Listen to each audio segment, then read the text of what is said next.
ऊंचे ऊंचे पर्वत की हम कथा सुनाएंगे, कितना कठिन वहां का जीवन तुम्हें दिखाएंगे।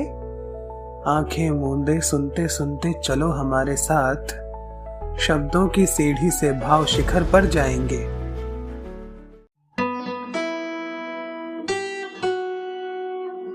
Can I hold your hand, एक खूबसूरत एहसास। कोमल अग्रवाल की कलम से निकला उपन्यास।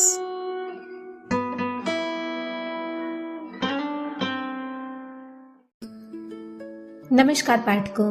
उपन्यास के पिछले भाग में आपने सुना किस तरह सूरज और पाखी काली आंधी से बचते बचाते स्वामी अघोरानंद के विचित्र खोह में जा शरण लेते हैं, और उसके बाद जो हुआ वह तो 2 पंक्तियों में बताना कतई संभव नहीं है। इसलिए कृपया पिछला भाग सुनना न भूलिए, क्योंकि यदि आपने उसे मिस कर दिया तो बहुत कुछ महत्वपूर्ण मिस कर जाएंगे। मैं कोमल अग्रवाल, इस उपन्यास की लेखिका, आपसे विशेष आग्रह करती हूँ कि यदि आपको उपन्यास पसंद आ रहा है तो लाइक का बटन जरूर प्रेस करें और एक कमेंट लिखकर मुझ तक जरूर पहुंचाएं। आप सुनाती हूँ भाग 135। सूर्य पश्चिम में उतर आया था। पश्चिम की सुनहरी आभा पर्वतीय सौंदर्य में और अधिक वृद्धि कर रही थी। पंछियों के कतार अपने घोंसलों की ओर लौट रही थी। कितना सुंदर, कितना अद्भुत है ना ये सब, पाखी ने चमत्कृत भाव से कहा। दोनों हाथों में हाथ डाले हंसों के जोड़े के सादृश्य जैसे उड़े ही चले जा रहे थे अपने घोंसले की ओर। नीचे तलहटी पर आकर उसी पालकी वाले से भेंट हुई। भाई जी, प्रसादी लेकर ही जाइयो। दोनों उसके इस सविनय निवेदन पर साथ चले, पर वो तो किसी होटल में ले आया था। तुम तो कह रहे थे प्रसाद मिलेगा। सूरज ने उसकी चालाकी पकड़ ली। प्रसाद भी मिलेगा भाई जी, और जो इच्छा करे तो भोजन भी ग्रहण कर लीजो। क्यों बहन जी, भूख तो कसकर लगाई होगी। इस बार उसने पाखी की चापलूसी की। एकदम घर जैसा खाना बने है भाई जी। सचमुच ही थाली में जब बाजरे के शुद्ध देसी घी में चुपड़े गर्मा गर्म टिक्कड़ आए और ऊपर से गुड़ मटर टमाटर की रसीदार सब्जी आई तो दोनों उस पर टूट पड़े। इतनी कड़ी चढ़ाई के बाद भूख तो लगनी ही थी। रसोइये ने मेथी की भाजी में आलू डालकर उसे और स्वादिष्ट बना दिया था। थाली के बगल में एक प्याली में मेवे की खीर रखी थी। आज तुम्हें आत्मा तृप्त हो गई, सूरज ने भोजन कर चुकने के बाद कहा। तुम तो एंशिएंट हिस्ट्री के कोई पुराने मॉडल लगते हो। अगर कोई इतने बड़े होटल के मालिक को ऐसे चटखारी ले लेकर खाता देख लेना तो बेचारे का तो दिमाग ही खराब हो जाएगा। पाखी ने हंसते हुए कहा, मुझे ये सब बहुत अच्छा लगता है। जिसको जो सोचना है सोचे। सूरज अल्हड़ बालक सा मुस्कुराया और उसे लेकर बाहर आया। शाब जी आपके जूते। तभी एक छोटा सा लड़का दौड़ते हुए आया और उसने सूरज के सामने उसके जूते रख दिए और हाथ फैलाकर खड़ा हो गया, जैसे जूते संभालने का किराया मांग रहा हो।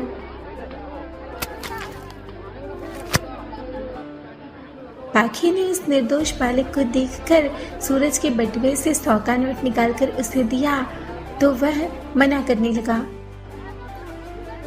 चिट्टा नहीं है मेम साहब। कोई बात नहीं, जलेबी खा लेना और अपने लिए कुछ खरीद लेना। पाखी ने प्यार से उसका सिर सहलाया। ये पहाड़ी कितने भोले होते हैं ना, कितने सरल। सूरज ने एक और 100 का नोट निकाला और उसे बुलाकर उसे दिया। वह आश्चर्य से दोनों को देखने लगा, फिर अपना चिथड़े हो आया जूता घिसटते हुए अपनी माँ को पुकारते हुए भागा। ईजा ईजा, इनाम इनाम। उसे इस तरह खुशी से उछलता देख दोनों मुस्कुराए और कार में आ बैठी। अभी कार चलने ही वाली थी कि वही नन्हा बालक दौड़ता हुआ आया उसके पीछे एक औरत थी। शायद उसकी ईजा है, पाखी ने कहा और कार का शीशा नीचे किया। बहन जी, ये आपके खातिर, औरत ने पहाड़ी भाषा में कहा और तेंदू के पत्ते में लिपटा पान आगे बढ़ाया। पाखी ने लिया तो उसने हाथ जोड़ दिए। माता आपको सुखी रखे, उसने फिर से कुमाऊनी में कहा। बालक ने अपनी माँ से दूसरा पान का बीड़ा ले जाकर सूरज को दिया। जानती हो, पहाड़ की ये दुर्दशा मुझे बहुत व्यथित करती है। जब इन बच्चों को ऐसे हाथ फैलाए देखता हूँ तो अंदर ही अंदर सुलग उठता हूँ, सूरज ने व्यथित भाव से कहा और गाड़ी चलाने लगा। तुम अपना कर्म कर रही हो ना, यही बहुत है, पाखी बोली और पति को प्यार से देखने लगी। उसकी नजरों में सूरज की इज्जत और बढ़ गई थी। कुछ भी कहो काका, लेकिन सचमुच पहुंचे हुए सिद्ध थे। दादाजी के साथ पूरा पहाड़ घूम आया हूँ। गंगोत्री से लेकर यमुनोत्री, हल्द्वानी से लेकर ऋषिकेश, हरिद्वार से लेकर कौशानी, कहाँ कहाँ नहीं रहे साधु सन्यासियों के बीच।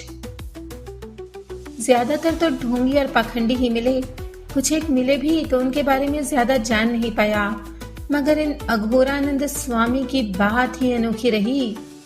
सूरज रोमांचित होते हुए शंकर काका और राधा काकी से बता रहा था।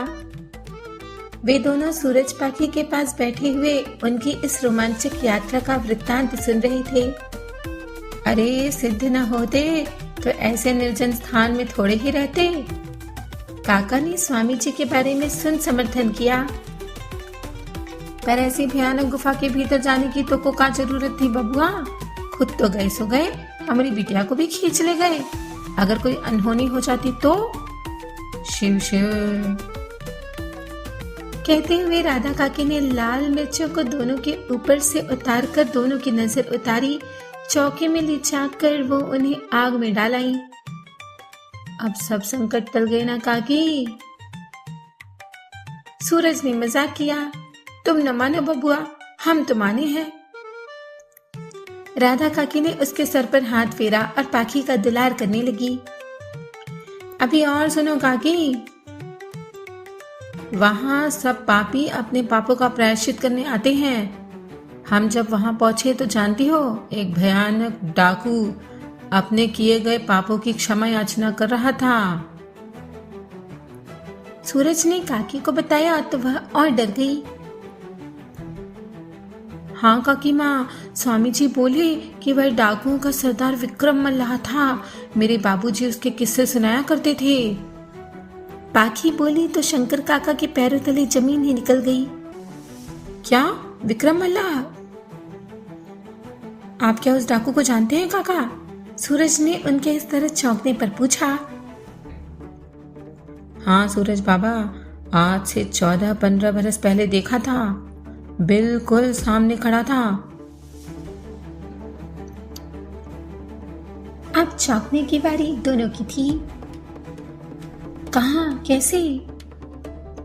अरे अपने बाग वाले मंदिर में तो आधम का था, याद है मंगलू की महतारी कैसे गले पर निशान पड़ गया था उसके नखों से।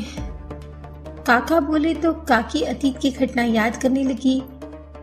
हाँ बबुआ, तुम तब बोर्डिंग में पढ़त रहे। एक रात 4 दीवारी फांद कर आधम का था मरा अपने 2 पिट्ठुओं के साथ। तोहार काका की गर्दन पर ऐसा झपट्टा मारा मुए ने कि अभी तक निशान नहीं गया, और बंदूक तान दी थी तीनों के तीनों जने ने। काकी थरथराते हुए बोल रही थी, लेकिन वो मंदिर में क्या करने आए थे काकी? पाखी ने सरलता से पूछा। कहीं से जान गया था दुष्ट कि माता पार्वती के गहने असली सोने के हैं, और हीरे जवाहरात माणिक मुक्ता सब मिल सकता है कोठी में, तो बस लालच खींच लाया दुष्ट को। अब की बार शंकर काका ने जवाब दिया। तो फिर गहने ले गया वो डाकू? पाखी घबराहट में बोली। लूटे उसके प्रेत। दुष्ट को ऐसा सबक मिला कि उल्टे पैरों भाग खड़ा हुआ। अब काकी मजे से बोली। वो कैसे? सूरज को इन बातों में बड़ा रस मिल रहा था। तुहार काका से पूछो बबुआ, हम तो मारे डर के आंखें बंद किए शिव शिव का जाप करत रहे। काकी बोली और चौके की तरफ चल दी। वो बड़ी भयानक रात थी सूरज बाबा। तुम्हारी काकी ने तो जैसे ही बंदूक देखी तो डर के मारे चीख ही पड़ी, पर मैं टिका रहा। उसे कितना मना किया, मगर उसने पूरा चाबियों का गुच्छा ही उसकी तरफ फेंक दिया। फिर वो कुख्यात विक्रम मल्लाह अपने पिट्ठुओं के साथ मंदिर के पट खोल उसमें प्रवेश कर गया।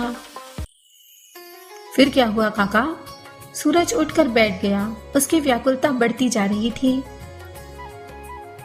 जैसे ही पट खुले और वो डाकू भीतर गया तो जानते हो क्या देखता हूँ?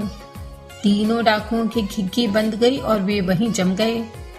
एक तो सरदार सरदार की पुकार करने लगा और दूसरा जोर से चीखा। विक्रम मल्लाह वो तो घिघियाने ही लगा। मैं साहस कर भीतर गया तो क्या देखता हूँ, डाकू के हाथ में बंदूक तो थी पर उसमें नाग देवता लिपटे हुए थे। मैंने ऐसे नाग देवता पहले कभी नहीं देखे। शंकर काका नाग देवता के बारे में जानकारी देने लगे।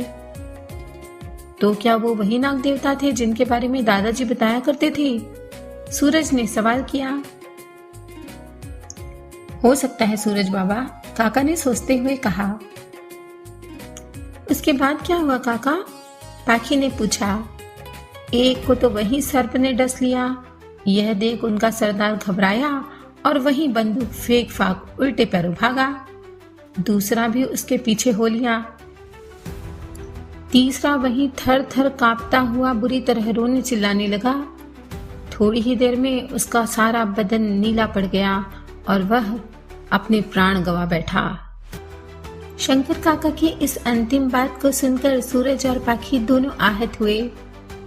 सबको अपने कर्मों का फल भोगना पड़ता है काका, इसी जन्म में। पाखी ने कहा। ठीक कहती हो बहू, जो बोया वही काटा। मैंने तो पुलिस को बुलाना ठीक नहीं समझा और उसका अंतिम संस्कार करवा दिया। पुलिस के हाथ पड़ता तो उसे मिट्टी भी नसीब नहीं होती। काका बोले। अच्छा किया काका, मगर नाग देवता का क्या हुआ? सूरज ने पूछा। वो तो उसी समय अंतर ध्यान हो गए सूरज बाबा। अपना काम कर वापस भोलेनाथ के दरबार में चले गए होंगे, काका ने भक्ति भाव से कहा। इसीलिए तो हम यहाँ बेफिक्र रहते हैं बबुआ, नहीं तो इतनी बड़ी कोठी को संभालना क्या हंसी खेल है।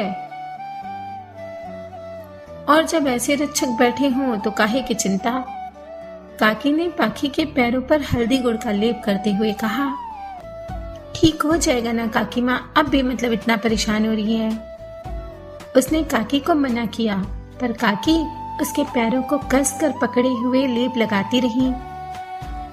पत्थर सब चुभ गए हैं, देखते हो मंगलू के बापू, और हम परेशान भी ना हो।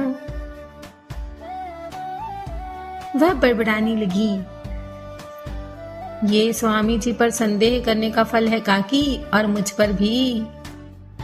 सूरज ने जानबूझकर पाखी को चिढ़ाया। मुझे कैसे पता होगा कि वो ढोंगी है कि सच्चे? पाखी ने भी मुंह बिचकाकर कहा। और किसी के चेहरे पर थोड़ी ही लिखा होता है कि वो कैसा है। लेकिन बाबा, एक बात तो बताई नहीं तुमने कि वो डाकू वहां क्या कर रहा था? काका ने सवाल किया। वो वहां अपने पापों की क्षमा याचना कर रहा था और अघोरानंद स्वामी उसकी पीठ पर चिमटे मारे जा रहे थे। ऐसी गति की उसकी कि मत पूछो काका, एक दो चिमटा तो तुम्हारी बहू को भी पड़ने वाला था। सूरज हंसा। मुझे क्यों पड़ता? मैंने कौन सा पाप किया है? पाखी ने भी चिढ़कर कहा। बता दो काकी को, सूरज बुदबुदाया। फिर खुद ही चुप हो गया। मुझे नहीं डरना, मुझे तो आशीर्वाद मिला है माता का और स्वामी जी का भी। पाखी ने काकी को कवच दिखाते हुए कहा। कल पहना दूंगी बिटिया, अभी आराम करो और ये लेप लगा देना बबुआ को। कहते हुए काकी चली गई। शंकर काका भी दोनों को आराम करने का कह बाहर चले गए। सूरज ने उठकर दरवाजा बंद कर लिया और पाखी के पास आया। चलो अब लेट जाओ, पाखी ने हुक्म दिया। जो हुक्म महारानी जी, कहते हुए सूरज उसकी गोद में सर रखकर लेट गया। यहाँ नहीं, तकिए पर सर रखो। पाखी ने उसे धकेला और उसके पांव को खींचकर अपनी गोद में रख लिया। सूरज मंत्रमुग्ध सा उसे देखे जा रहा था और वह निशब्द उसके पैरों के तलवे पर हल्दी गुड़ का लेप करने लगी। आह! अचानक सूरज के मुंह से कराह निकली। क्या हुआ? बहुत दर्द कर रहा है ना? दर्द कैसे नहीं करेगा? देखो कितने कंकड़ पत्थर चुभे हैं। पाखी बोलती ही जा रही थी। मेरे लिए तुम्हें इतनी तकलीफ हुई ना? अब उसकी आंखों से झरझर आंसुओं की बूंदें गिरने लगी। इधर आओ, कहते हुए सूरज ने उसे अपने बाहुपाश में बांधा। तुम्हारा दिल तोड़ने की सजा तो मिलनी ही थी, पर तुमने तो अपनी छुअन से सारा दर्द मिटा दिया। वह उसके आंसुओं को पोंछता हुआ सा बोला। एक के बाद एक गर्म तप्त चुंबन पाखी के चेहरे पर विद्युत रेखा से चमके तो वह चमत्कृत से सूरज की उष्मा को समेटने लगी। बबूल के पेड़ को अगर धरती की पैदाइश मान लिया जाए तो भी उसकी चुभन कम नहीं होती। कहने वाला होटल गैलेक्सी का नया मैनेजर प्रभात था और सुनने वाला वहां का मालिक सूरज प्रताप सिंह। तुमने सही कहा है प्रभात, सांप को जितना भी मीठा दूध पिलाओ वो रहेगा विषैला का विषैला ही। सूरज को स्वामी अघोरानंद की चेतावनी स्मरण हो आई थी। भानु जी को पहले पहले मैं विश्वास पात्र समझता रहा। हाँ, रवि मुझे शुरू से ही खटकता रहा, लेकिन मैं क्या कह सकता था। फिर आप मुझ पर भरोसा ही क्यों करते? इसलिए मैं चुप रहा। लेकिन अब जब सारी सच्चाई हमारे सामने है तो फिर हम उसे नकार तो नहीं सकते। प्रभात एक एक कर सूरज को वो सभी कागजात दिखा रहा था जो होटल के सैलानियों से भरे होने की गवाही दे रहे थे। बात उन 2 सालों की थी जब सूरज बिजनेस मैनेजमेंट की डिग्री लेने के लिए अमेरिका गया हुआ था और होटल का पूरा दायित्व भानु के कंधों पर था। जब वह वापस लौटा तो भानु ने उसे होटल के लॉस में होने की बात बताई और इस दौरान अपने छोटे भाई रवि की मेहनत का हवाला देते हुए होटल के बेहतर होने की बात कही। दोनों काफी देर तक होटल के प्रॉफिट में हुई भारी गड़बड़ी पर विचार विमर्श करते रहे और प्रभात ने स्टाफ में से कई लोगों को बुलाया जो उन दिनों हो रहे घोटाले और धांधली के साक्षी थे। मगर भानु और रवि के भय से सब ने अपनी जुबानें बंद की हुई थी। मुझे आप लोगों से ऐसी बेवकूफी की आशा बिल्कुल भी नहीं थी। सूरज ने कड़े स्वर में सभी को फटकार लगाई। इसमें इनका कोई दोष नहीं है सूरज बाबू, इन सभी को अपनी नौकरी और जान प्यारी थी। अब आप लोगों को डरने की बिल्कुल भी जरूरत नहीं है। अब सूरज आ गया है, देखिए अंधेरा कैसे दर दर का मोहताज होता है। सूरज ने कहा और सभी को जाने का आदेश दिया। प्रभात ने तो कर दिया है अपना काम, वो भी पूरी निष्ठा से। अब सूरज भानु और रवि के खिलाफ क्या एक्शन लेगा ये देखेंगे अगले भाग में। तब तक लाइक, शेयर, कमेंट और चैनल सब्सक्राइब करके हमारा उत्साह बढ़ाइए और अगला भाग सुनने फिर से इसी चैनल पर आइए, क्योंकि ये है कनेक्टिंग ड्रीम्स, जो दे सपनों को पंख।